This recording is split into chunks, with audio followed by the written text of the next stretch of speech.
Well, hello and welcome to part 20, I believe it is, of Grandads Little Railway. I can't believe it's 20 videos and I've got this far, but never mind, that's a different story. Right, as you saw, probably seen in the last video, I've been making the hillside, and this is just a couple of days later actually, and I'm still waiting for it to dry. However, I'm going to continue the process now, and I thought in this video I would just be continuing the process of doing the hill, painting it, blah blah blah blah blah. But I'm giving it some thought, and I suddenly realised that I've got to do something else, and that is I've got to paint the track, and I've actually got to lay some ballast. That'd be a first for this railway anyway. I've had a go at painting the track before. I'm going to take you down and show you in a minute, and I did it. I got some rail match sleeper grind paint, and I did it by hand. I used this brush and I did it by hand, and quite frankly I did not like the results. I've got a little airbrush which I'm going to use. It's not a big thing, it's not a big expensive £60 to £100 job. It's just a little handheld, it's got a little handheld compressor on it and battery. But it does seem to do the job. So what I'll do now is take it down and show you what I mean. I've taken you down to the first bit that I've done, which is on the head shunt of the station. And I don't know if you can make it out, because I can't get that close with the camera without it going out of focus. But it's a bit splodgy and a bit sporadic. That's a word. It's not very good. It hasn't done a very good job, I don't think, doing it by hand anyway. And that's frightened me a little bit, because I didn't want to do a whole lot like that. So, which is why I purchased the little cheap airbrush. Let me just show you now the bit that I've got to paint. There we go. Now firstly, let me apologise, because you are going to be handheld, because I can't get the tripod right in this corner. And basically this is the bits I got to paint. I'm a little bit worried about doing the points. Yeah, I've got to do all this. And of course once it's painted, I've got to get the gravel down as well. So this is going to be an interesting challenge. It could all go horribly wrong. Now hopefully you can see I put a little bit of track in front. This is what I've attacked with, as I say attacked, I've had a go with the airbrush out. And it's a lot better actually. It's done a reasonable job. I mean, if you compare that to, let me see if I can get in, if you compare that to the actual track, I think it looks a lot better.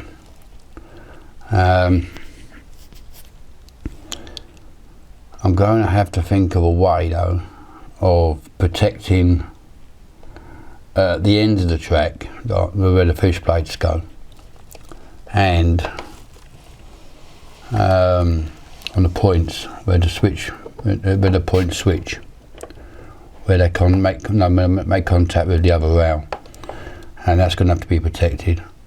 Other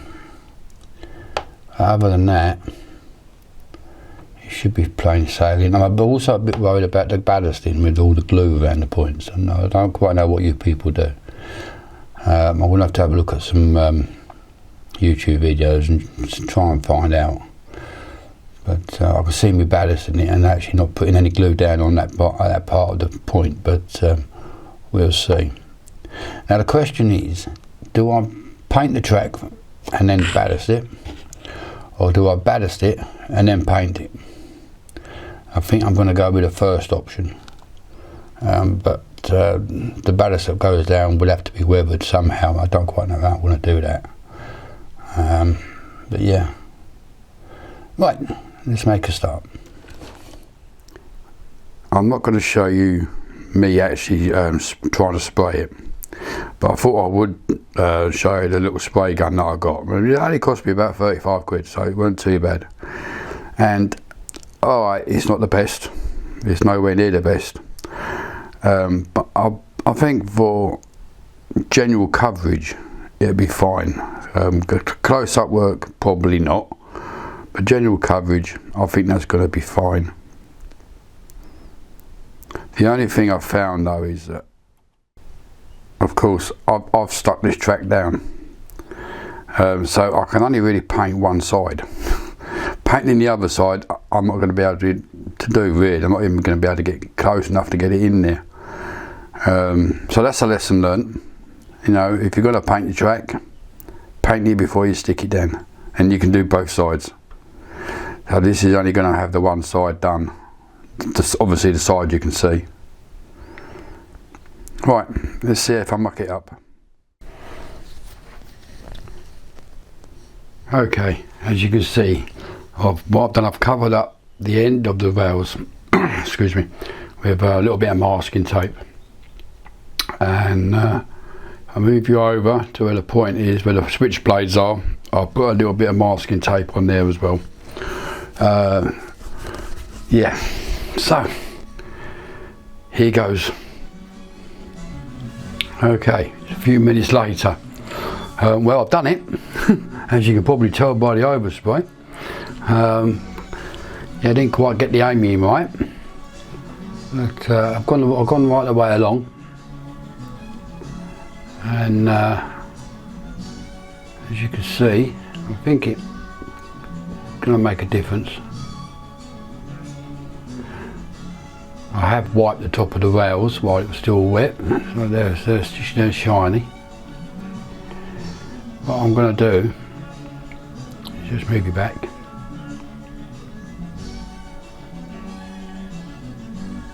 Now is I'm going to wait until that dries.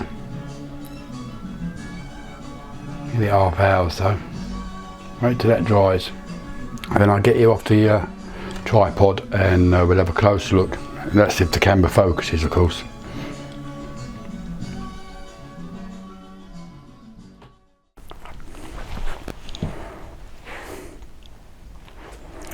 Well, guess what?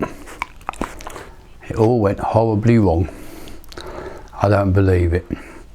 The airbrushing itself was fine. The airbrush worked okay. Gave a nice smooth coverage, and I was quite pleased with the result. So what went wrong? Well, I guess I did. It's just my luck. Obviously with the spray, you had a lot of overspray on the top of the rails. So I wiped that off with a cloth. All was well until I caught the tie bar. And before I knew it, I'd ripped it out, damaged the point, probably bent the point motor as well. So yeah, I'm not in a good mood. The air was full of all sorts. Not very pleasant, I can tell you. Yeah, so I am really fed up. I don't know what to do. I feel like giving up. I'm not going to, but I feel like I'm just going to give up. As I say, yeah, not a nice feeling. I feel that what used to be, or what I used to find easy, I'm now finding difficult. As I say, it's just one step forward, two back. There's been another catastrophe as well. At the beginning of this video, you saw my little class 24 going round. There it is. Yeah, you notice it's all in the box now.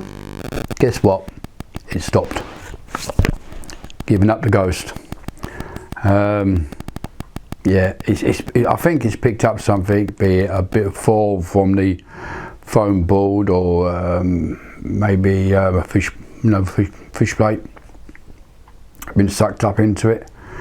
It's definitely acting like there's a short.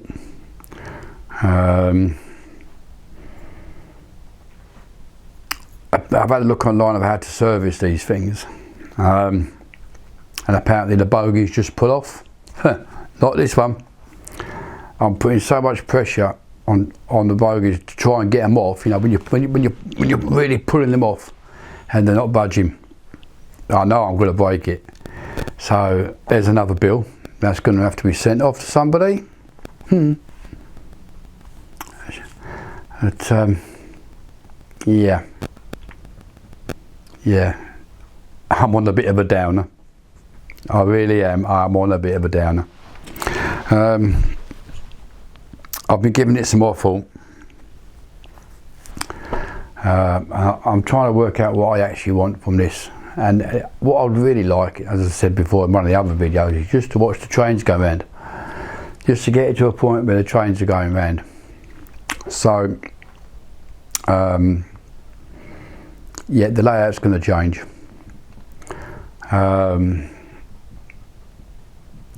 Where it was going to go round and come under the window for the roundabout, it's not. The roundabout is going to come out of the station, and it's going to come round, and the roundabout's going to be on this wall here. I've got to redo it. There'll be a slightly different track plan. Yeah, because things have just been going wrong, and things that I know that I'm going to have to correct anyway, like, you know, the surface mounted point motors, they're all going to be changed anyway to seat point motors. So that's all got to come up anyway. So yeah, I'm gonna bite the bullet. It's a shame because a lot of work's gone into it, but yeah, it's the only way forward, I think. Bear with me, please. I might disappear for a little while it's happening, because it's not going to happen overnight, I don't suppose. I'll try and give you, like, you know, do a little I don't know, 3 or 4 minute video from time to time, just to give you an update, but I'm not promising anything. I'm going to go away now, and I'm going to go on AnyRail and see if I can come up with a track plan or some sort of idea of what I want to do. I quite fancy, when it comes around, having an opening, an island in the middle, you know, so you can go into the middle. I quite fancy that, so I'll just have to see what I can come up with. Right, well, I'm going to go and have a cup of tea. I think this video is now at an end. I've got nothing to show. I'm not going to show you the broken point, it's too disheartening. I don't particularly want to look at it anyway. So I'm going to go get myself a nice cup of tea, try and cheer myself up a bit, try and come up with a plan, and I'll put that together in the next few weeks. And as I say, I'll try and give you an update as and when I can as to what's happening. But yeah, don't go away, I will be back. So until the next time, see you all later.